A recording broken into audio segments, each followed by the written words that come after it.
Assalamualaikum warahmatullahi wabarakatuh.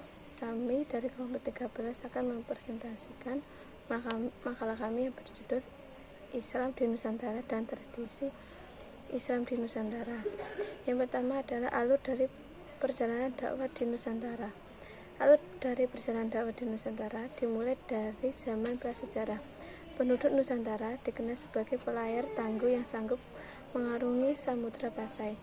Pada awal Masehi, sudah ada jalur pelayaran dan perdagangan antara pulau Indonesia dengan berbagai daerah di Asia Tenggara.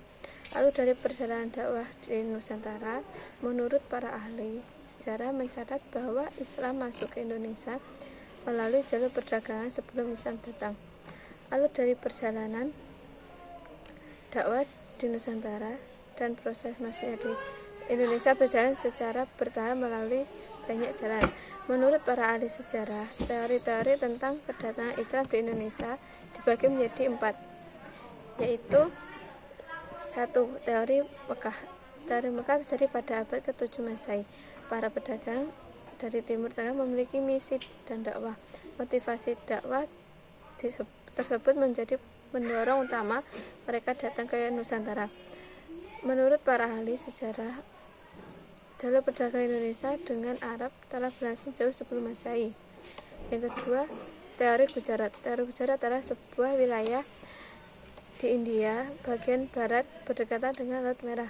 Namun orang yang menyebabkan Islam ke Indonesia bukanlah dari orang Arab tersebut, melainkan dari pedagang yang memeluk Islam dan berdagang ke Nusantara.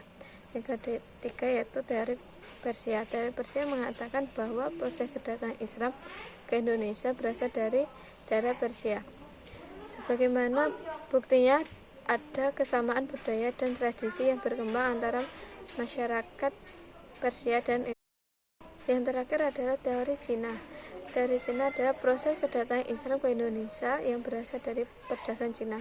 Ajaran Islam sendiri sampai di Cina pada abad ke-7 Masehi. Sebagai pembuktian Cina ini bahwa raja Islam yang pertama di Jawa yaitu Raden Fatah. Selanjutnya yaitu cara-cara dakwah di Nusantara. Yang pertama yaitu perdagangan. Proses penyebaran Islam melalui jalur perdagangan dilakukan oleh para pedagang Muslim pada abad ke-7 sampai abad ke-16 Masehi. Jalur perdagangan saat itu menghubungkan Asia Barat, Asia Timur, dan Asia Tenggara. Banyak pedagang Muslim yang singgah dan bertempat tinggal di Indonesia. Sebagian ada yang tinggal sementara dan ada tetap. Yang kedua yaitu perkawinan. Sebagai pedagang Islam tersebut ada juga yang menikah dengan wanita pribumi, terutama putri bangsawan atau putri